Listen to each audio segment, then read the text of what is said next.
look terrible. There were statements released last night. The WNBA, PA, the Players Union, they're crashing out. They're crashing out, and they look less and less professional by the moment. Fans are recognizing this. There are things that I just they cannot keep this from getting personal, and it's making them look worse and worse as this thing's going on. What if everything you've been told about the WNBA right now is incomplete? Because behind the smiles, press releases, tweets, and polished interviews, the league is quietly tearing itself apart. And at the center of it all, whether anyone admits it or not, is Caitlin Clark. This story doesn't begin on the court, but in silence. For weeks, WNBA free agents have been speaking privately, not on ESPN or Instagram, but in group chats, agent calls, and late-night conversations. And when 10 different players start saying the same thing independently, it stops being noise and becomes a warning. They all describe it differently, but the message is the same. The lead changed, and nobody wants to say why, even though everyone knows. Before Caitlin Clark, arenas had empty sections, national conversations barely existed, and the league was surviving rather than growing.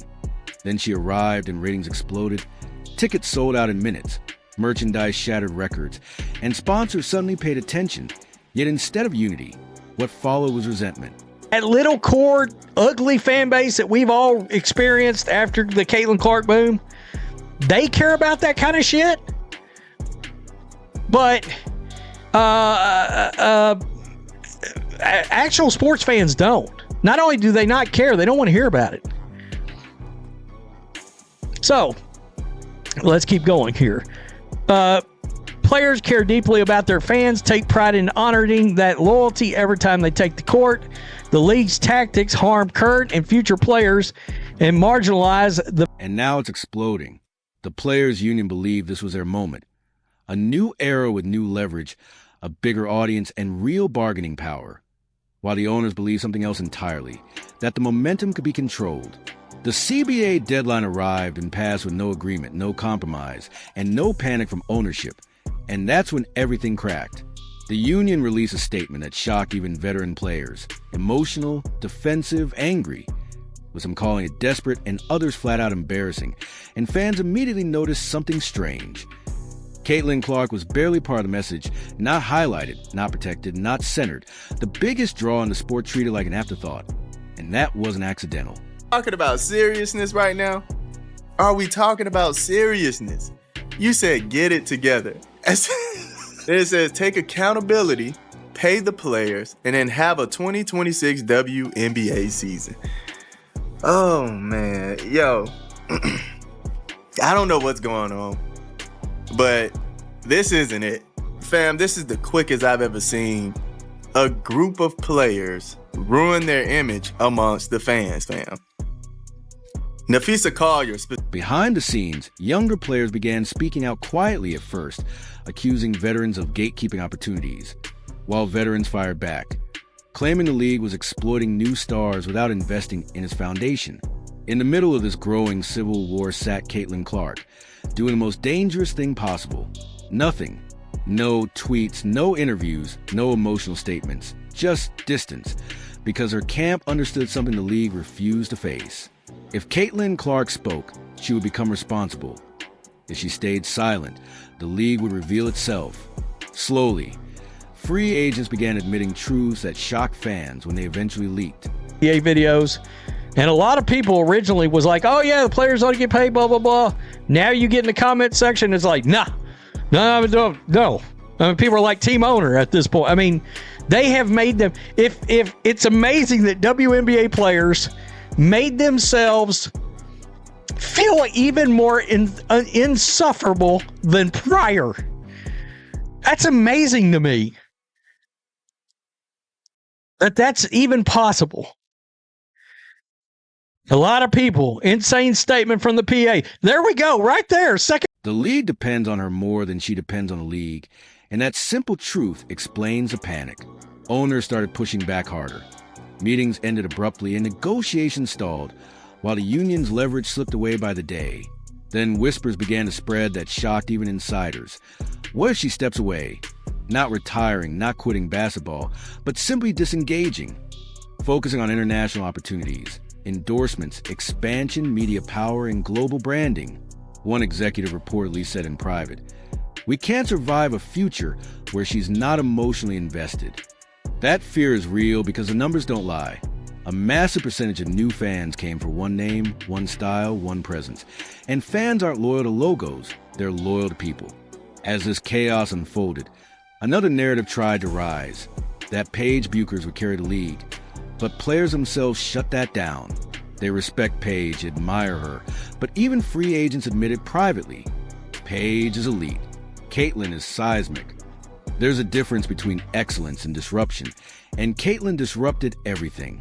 That's why some players feel exposed, why some veterans feel threatened, and why the union is fractured. Because when one player changes the economics, power structures break.